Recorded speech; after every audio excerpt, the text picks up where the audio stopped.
এহসান publication থেকে প্রকাশিত তাদের বেঙ্গলি এডিশনের ভারতের সংবিধান এবং রাজনীতির রূপরেখা এই বইটি সদ্য প্রকাশিত হয়েছে। তোমরা যে কোনো পরীক্ষার জন্য বইটি নিতে পারো, সেটি রাজ্য সরকারের হতে পারে বা কেন্দ্র সরকারের যে কোনো পরীক্ষার জন্য হতে পারে, যেমনটা কভারেও কিন্তু উল্লেখ করা হয়েছে, ফর অল কম্পিটিটিভ এক্সাম। এবং বইটির বৈশিষ্ট্য আমরা এখানে লক্ষ্য করব এবং ফ্রন্ট পেজে কিন্তু এই বইটির বৈশিষ্ট্য পরপর এখানে দেওয়া রয়েছে। যেমন দেখো, সহজ এবং সাবলীল ভাষায় লেখা, ইউপিএসসি এবং ডাব্লিউবিসিএস পরীক্ষার জন্য বিশেষ উপযোগী, অধ্যায়ভিত্তিক 2300+ ওয়ানলাইনার এবং 2300+ এমসিকিউ বইটিতে রয়েছে। বিভিন্ন পরীক্ষার প্রিভিয়াস ইয়ারের সমাধান কিন্তু বইটিতে থাকছে। বইটির সম্পাদনায় রয়েছে শোভান দত্ত।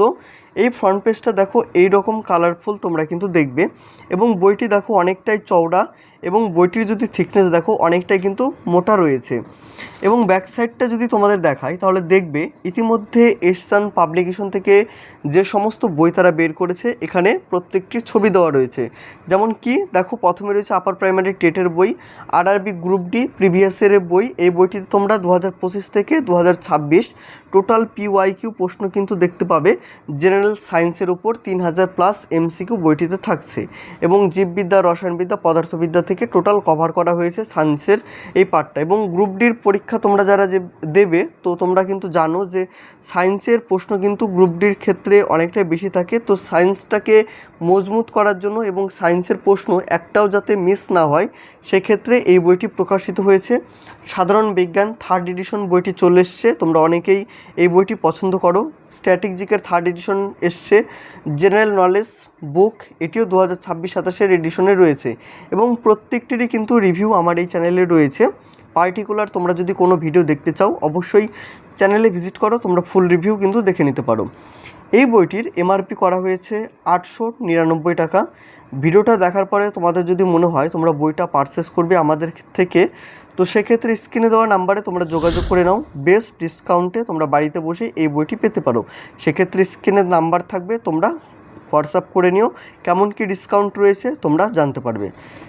এহসান পাবলিকেশনের যে বইয়ের পেজ কোয়ালিটি বা বাইন্ডিং কোয়ালিটি, এদের যে প্রিন্টিং কোয়ালিটিগুলো হয় অনেকটাই কিন্তু ভালো হয়, তোমরা জানো। ঠিক এই বইটির ক্ষেত্রেও আমরা লক্ষ্য করছি। দেখো, পেজ কোয়ালিটি, বাইন্ডিং কোয়ালিটি অনেকটাই কিন্তু ভালো। যথেষ্ট মোটা একটি বই, এবং ছিঁড়ে যাওয়ার কিন্তু কোনো সম্ভাবনাই নেই। টোটাল বইয়ের পেজ সংখ্যা রয়েছে 869টা, অনেকটাই পেজ সংখ্যা রয়েছে, এবং দাম তো তোমাদের বললাম। তাহলে আজকের এই ভিডিওতে আমরা কথা বলবো ভারতের সংবিধান এবং রাজনীতির রূপরেখা এই বইটি নিয়ে। তোমরা অনেক দিন ধরেই বলছিলে যে ভারতীয় সংবিধানের উপরে কোন বইটা ভালো হবে, এবং তোমাদের কথা মাথায় রেখেই আজকের এই ভিডিওটা করছি পার্টিকুলারলি। এবং দেখে নেই যে কী কী বৈশিষ্ট্য রয়েছে বা কী কী কন্টেন্ট রয়েছে, তো এক এক করে তোমাদের দেখাবো। এবং তোমাদের উদ্দেশ্যে বলবো, চ্যানেলে নতুন হয়ে থাকলে তোমরা অবশ্যই সাবস্ক্রাইব করে রেখো, এবং আমাদের যে টেলিগ্রাম গ্রুপের লিঙ্ক রয়েছে সেটিও ভিডিও ডেসক্রিপশন বক্স থেকে তোমরা পেয়ে যাবে, সেখান থেকে তোমরা জয়েন হয়ে যেও। এবং ভিডিওটা ভালো লাগলে অবশ্যই একটি লাইক করে দিও, এবং কিছু যদি প্রশ্ন থেকে থাকে তোমরা কমেন্টে জানিও। দেখো সূচিপত্রতে কী কী বিষয় আমরা পাচ্ছি। এখানে কন্টেন্ট রয়েছে প্রত্যেকটি বিষয়: বিচার বিভাগ, আইন বিভাগ, স্থানীয় সরকার, কেন্দ্রশাসিত অঞ্চল এবং বিশাল এলাকা, সাংবিধানিক সংস্থা, সংবিধানের বহির্ভূত সংস্থা, এগুলো হচ্ছে মেন পয়েন্ট। এবং এর যে সাব পয়েন্টগুলো হবে, দেখো সাব পয়েন্টগুলো কিন্তু এখানে দেওয়া রয়েছে। যেমন বিচার বিভাগটা যদি দেখো, তাহলে দেখো বিচার বিভাগের অধীনে রয়েছে সুপ্রিম কোর্ট, হাইকোর্ট, অধস্তন আদালত, বিচার বিভাগীয় পর্যালোচনা, বিচার বিভাগীয় সক্রিয়তা, জনস্বাস্থ্য মামলা, ট্রাইব্যুনাল, অ্যাডভোকেট অ্যাক্ট 1961, আইনসভা, সংসদ, সংসদের কার্যাবলী, সংসদীয় কমিটি, সংসদীয় ফোরাম, সংসদীয় গ্রুপ, রাজ্যের আইনসভা, এগুলো কিন্তু সাবটপিক রয়েছে। প্রথম যেটা অধ্যায় সেটা হচ্ছে ভারতীয় সংবিধানের ঐতিহাসিক প্রেক্ষাপট। দেখো, এখান থেকে তোমাদের থিওরি শুরু হচ্ছে। ভারতের ব্রিটিশ শাসনকে দুটি ভাগে ভাগ করা হয়েছিল। কী কী দুটি ভাগ, তোমরা এখানে দুটি ভাগের নাম দেখবে। কোম্পানি শাসন, রেগুলেটিং অ্যাক্ট 1773 সালে, এর যে প্রেক্ষাপট ছিল, এই আইনের আলোচ্য বিষয় কী কী ছিল, এই আইনের গুরুত্ব কী ছিল সেটি জানবে।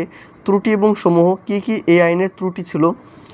অ্যাক্ট অফ সেটেলমেন্ট 1781, এখানে প্রেক্ষাপট রয়েছে, এই আইনের আলোচ্য বিষয় কী কী রয়েছে, এই আইনের গুরুত্ব কী। এভাবে প্রত্যেকটি পয়েন্ট কিন্তু বেশ ভালোভাবে তোমরা লক্ষ্য করবে। এটা হচ্ছে ফার্স্ট অধ্যায়। এই ফার্স্ট অধ্যায় থেকে কি কি এমসিকিউ হবে সেই এমসিকিউগুলো দেখবে এবং এক নজরে, যেটা এখানেও কভারে উল্লেখ ছিল যে 2023 প্লাস ওয়ান লাইনার রয়েছে এবং 2000 প্লাস এমসিকিউ। তো এইভাবে তোমরা ওয়ান লাইনের প্রশ্নগুলোও দেখবে। দেখো, কোম্পানি 1765 খ্রিস্টাব্দে মোগল সম্রাট দ্বিতীয় শাহ আলমের কাছ থেকে দেওয়ানি লাভ করে। কলকাতায় সুপ্রিম কোর্ট প্রতিষ্ঠিত হয় রেগুলেটিং অ্যাক্ট 1773 আইন অনুসারে। রেগুলেটিং অ্যাক্ট অনুসারে 1773 অনুসারে বাংলার গভর্নরকে বাংলার গভর্নর জেনারেল পদে উত্তীর্ণ করা হয়। স্যার এলিজা ইম্পে সুপ্রিম কোর্টের প্রধান বিচারপতি হিসাবে নিযুক্ত হন। রেগুলেটিং অ্যাক্ট 1773 এর মাধ্যমে ভারতীয় ইস্ট ইন্ডিয়া কোম্পানির শাসনের উপর ব্রিটিশ পার্লামেন্টের নজরদারি শুরু হয়। এভাবে অনলাইনেরগুলো রয়েছে এবং শেষে এই এমসিকিউগুলো। এবং এমসিকিউগুলো দেখো, বিভিন্ন পরীক্ষাতে আসা কিন্তু প্রশ্ন এগুলো। যেমন কত খ্রিস্টাব্দে ব্রিটিশ ক্রাউনের অনুমতি নিয়ে ইংল্যান্ডে ইস্ট ইন্ডিয়া কোম্পানি প্রতিষ্ঠিত হয়? এটি WBCS মেন্স 2018-তে আসা একটি প্রশ্ন। SSC CRPF SI 2016-তে আসা একটি প্রশ্ন। WBCS মেন্স 2024-এ প্রশ্ন। UPSC প্রিলিমসেরও কিন্তু প্রশ্ন রয়েছে।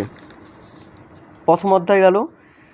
দ্বিতীয় অধ্যায় এবং যে এমসিকিউগুলো রয়েছে প্রথম অধ্যায় থেকে 46টা এমসিকিউ, 46টারই কিন্তু উত্তর তোমরা শেষে দেখতে পাবে। দ্বিতীয় যেটা অধ্যায় সেটা হচ্ছে ভারতীয় সংবিধান রচনার ইতিহাস। এখানে তোমরা থিওরিটা পেয়ে যাচ্ছ। অ্যাক্ট প্রস্তাব 1940, ক্রিপস মিশন 1942, ক্যাবিনেট মিশন 1946, গণপরিষদ গঠন, গণপরিষদের কার্যক্রম, উদ্দেশ্য সংক্রান্ত প্রস্তাব। দেখো, থিওরি হিসাবে কিন্তু বইটা অনেকটাই ভালো এবং এর যে কন্টেন্টগুলো তোমরা দেখছো, যতটা দেখলে দেখো তোমরা বুঝতে পারবে যে কতটা গুছিয়ে এই বইটা কিন্তু সাজিয়েছে। প্রথমে অনেকটাই তোমাদের থিওরি দিয়েছে, তারপরে ওয়ান লাইনের প্রশ্নগুলো দিয়েছে, তারপরে এই অধ্যায় থেকে বা যে অধ্যায় তোমরা পড়ছো সেই অধ্যায় থেকে কী কী এমসিকিউ হতে পারে সেই এমসিকিউগুলো প্র্যাকটিস করার জন্য রয়েছে এবং কিছু কিছু প্রশ্ন আমরা প্রিভিয়াস ইয়ারেরও পেয়ে যাচ্ছি। দেখো, এক নজরে এগুলো হচ্ছে ওয়ান লাইনার। 1922 সালে গান্ধীজি সর্বপ্রথম সংবিধান রচনার দাবি জানায়। ব্রিটিশ ভাইসরয় লিনলিথগো 1940 খ্রিস্টাব্দে লিনলিথগো প্রস্তাব বা আগস্ট প্রস্তাব ঘোষণা করেন। ভারতের গণপরিষদ গঠনের উদ্দেশ্যে ক্রিপস মিশন 1942 সালে ভারতে আসেন। এইগুলো হচ্ছে ওয়ান লাইনের প্রশ্ন। গুরুত্বপূর্ণ এমসিকিউ প্রশ্নসমূহ। সংবিধান সভার প্রথম স্থায়ী সভাপতি কে ছিলেন? WBCS প্রিলিমস 2013 এবং 2010-এ আসা প্রশ্ন।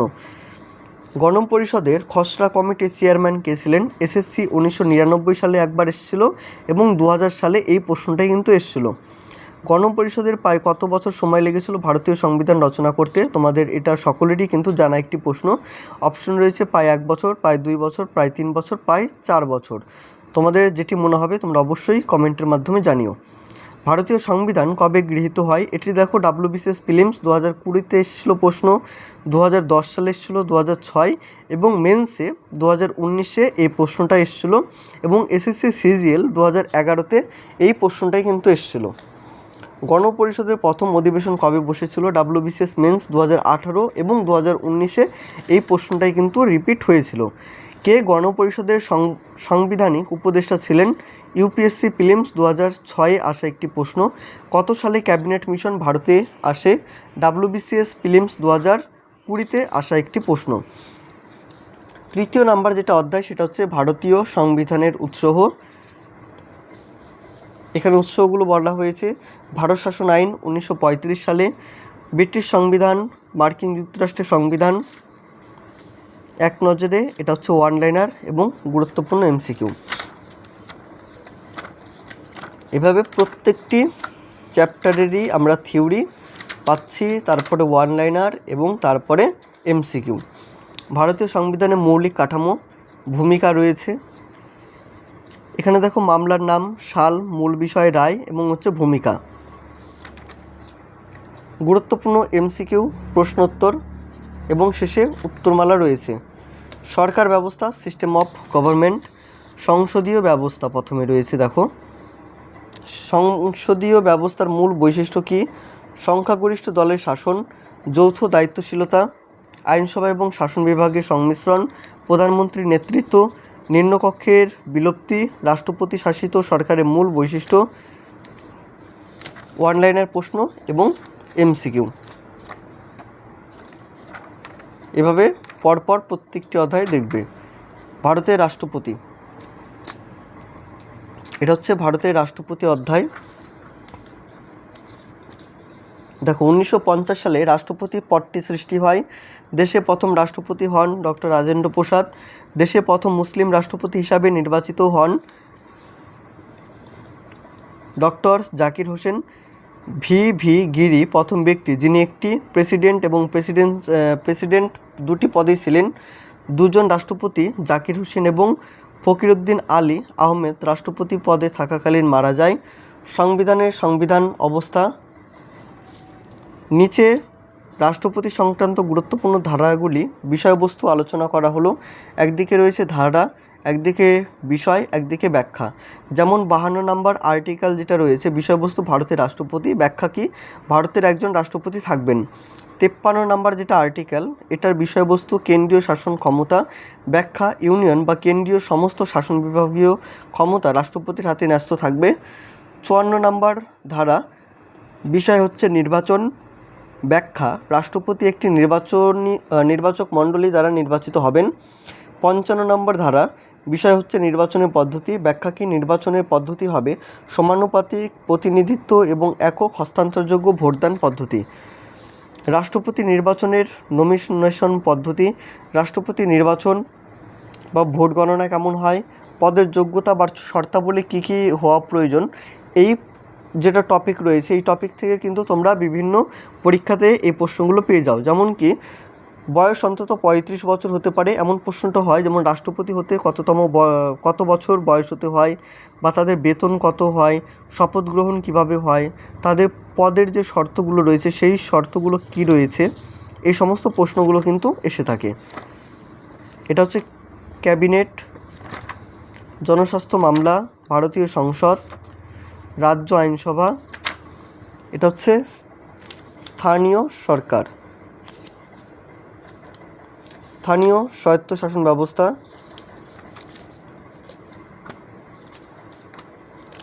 এমসিকিউ প্রশ্ন, election commission, OBC commission, SC commission, প্রত্যেকটি কমিশনেরই কিন্তু তোমরা এখানে পেয়ে যাচ্ছ। সংবিধান বহির্ভূত সংস্থা, এই অধ্যায় থেকে এমসিকিউ এবং দেখো বিভিন্ন পরীক্ষাতে আসা প্রশ্ন। RRB, NTPC, CGL, NTPC, WBCS এর প্রশ্ন রয়েছে, ইউপিএসসির প্রশ্ন রয়েছে। যেহেতু এই বইটা তোমাদের কেন্দ্র এবং রাজ্য সরকারের পরীক্ষাটা কভার করছে, তো সেক্ষেত্রে দুটো পরীক্ষারই কিন্তু তোমরা এই প্রশ্নগুলো পেয়ে যাচ্ছ। যেমন দেখো ডাব্লিউবিপিএসসি মিসলেনিয়াস 2018-তে আসা প্রশ্ন, ডাব্লিউবিসিএস প্রশ্ন, সিজিএলের প্রশ্ন রয়েছে, ইউপিএসসির প্রশ্ন রয়েছে, নির্বাচনের আইন। এই হচ্ছে টোটাল গেল এই বইয়ের প্রেজেন্টেশন। তোমাদের কেমন লেগেছে বইটি তোমরা অবশ্যই কমেন্টের মাধ্যমে জানিও। এই বইটি নিয়ে আমি আর বেশি বড় করছি না ভিডিওটা, তোমাদের দেখার সুবিধার্থে। কিছু যদি প্রশ্ন থেকে থাকে বইটি সম্পর্কে তোমরা অবশ্যই কমেন্টের মাধ্যমে জানাতে পারো, এবং পরবর্তীতে তোমরা কোন বইয়ের রিভিউ দেখতে চাও বা তোমরা কোন পরীক্ষার জন্য প্রিপারেশন নিচ্ছ তোমরা অবশ্যই কমেন্টে বললে পরবর্তীতে সেই পরীক্ষার ওরিয়েন্টেড বই আমি নিয়ে আসতে পারি। তোমরা অবশ্যই কমেন্টে জানিও। দেখা হবে অন্য কোনো ভিডিওতে। সকলে ভালো থেকো, সুস্থ থেকো।